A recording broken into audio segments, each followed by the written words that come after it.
আসসালামু আলাইকুম ওয়া রাহমাতুল্লাহি ওয়া বারাকাতুহু। আমার নাম মোহাম্মদ মুবাশশিরুল ইসলাম রাবিত এবং আজকে আমার সাথে আছে আমার বড় ভাই মোহাম্মদ মুসাব্বিরুল ইসলাম রৌনক। আজকে আমরা অনেকদিন পর আমাদের প্রশ্নোত্তর সিরিজ শুরু করতে যাচ্ছি এবং এটা ইনশাল্লাহ মাঝে মধ্যে এখন চলবে।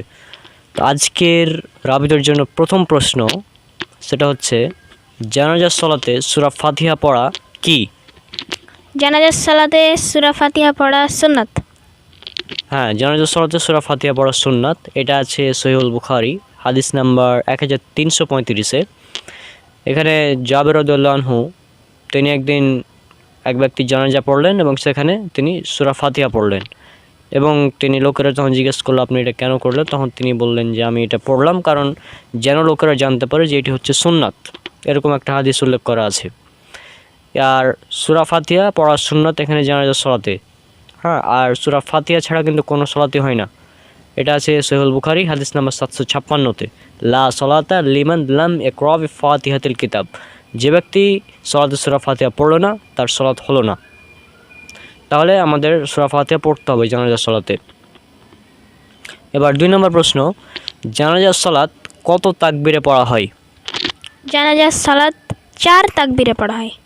জানাজার সালাত 4 তাকবীরে পড়া হয়। এ ব্যাপারে অসংখ্য হাদিস রয়েছে। সহিহুল বুখারী হাদিস নাম্বার 1334, এখানে 4 তাকবীরে জানাজার সালাত আদায় করতে হবে, এ ব্যাপারে উল্লেখ করা আছে।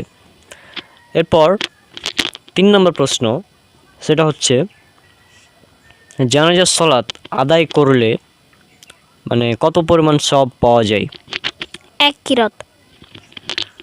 হ্যাঁ, জানাজার সালাত আদায় করলে 1 কিরাত সওয়াব পাওয়া যায়। আমি লাস্টের 3টা প্রশ্নের উত্তর রেফারেন্স আমি একসাথে দিব। তো এরপর 4 নম্বর প্রশ্ন, সেটা হচ্ছে যে জানাজার সালাত আদায় করা এবং দাফন সম্পন্ন করা, অর্থাৎ জানাজার সালাত পড়বো আবার দাফনও করব, এই দুটি কাজ করলে কতখানি সওয়াব পাওয়া যাবে? 2 কিরাত। এবার আজকের সর্বশেষ প্রশ্ন, সেটা হচ্ছে যে এই যে কিরাত আমরা বলছি 1 কিরাত সওয়াব 2 কিরাত সওয়াব, এই কিরাত আসলে কি? প্রতিটি কিরাতে 1 উহুদ পাহাড় সমান সওয়াব। 1 কিরাত মানে 1 উহুদ পাহাড়ের সমপরিমাণ সওয়াব, মানে উহুদ পাহাড় যত বড় তত পরিমাণ সওয়াব আর কি। রাসূলুল্লাহ সাল্লাল্লাহু আলাইহি ওয়াসাল্লাম একটা উদাহরণ দিয়েছেন এই ব্যাপারে, আসলে সওয়াব অনেক। তো এই রেফারেন্সটা আপনারা পেয়ে যাবেন সহিহুল বুখারী হাদিস নাম্বার 47 নম্বর হাদিস। এখানে উল্লেখ করা হচ্ছে যে রাসূল সাল্লাল্লাহু আলাইহি ওয়াসাল্লাম তিনি বলছেন, কেউ যদি ঈমানের সাথে কোনো ব্যক্তির জানাজার সালাত আদায় করে এবং জানাজার সালাত আদায় করে এবং দাফন সম্পন্ন হওয়া পর্যন্ত উপস্থিত থাকে, অর্থাৎ দাফন সম্পন্ন করে, তাহলে সে 2 কিরাত সওয়াব পাবে।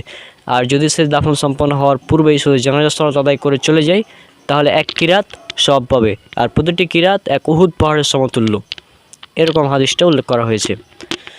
তো যাই হোক, আমি যেহেতু অনেক দিন ধরেই কোনো ধরনের পড়াশোনা তেমন করিনি, এই জন্য রেফারেন্স এই হয়তো একটু উলটপালট হতেই পারে রেফারেন্স বা হাদিস বলার ক্ষেত্রে। তো আমি আবারও এইগুলো পড়াশোনা শুরু করবো ইনশাল্লাহ। সব আমার জন্য দোয়া করবেন, সবাই আমার ছোটো ভাইয়ের জন্য। তো সবাই আমার জন্য দোয়া করবেন। আমি এখন ক্লাস 6-এ উঠলাম, আর আমরা যখন এই সিরিজটি শুরু করেছিলাম তখন আমি ক্লাস 3-তে ছিলাম।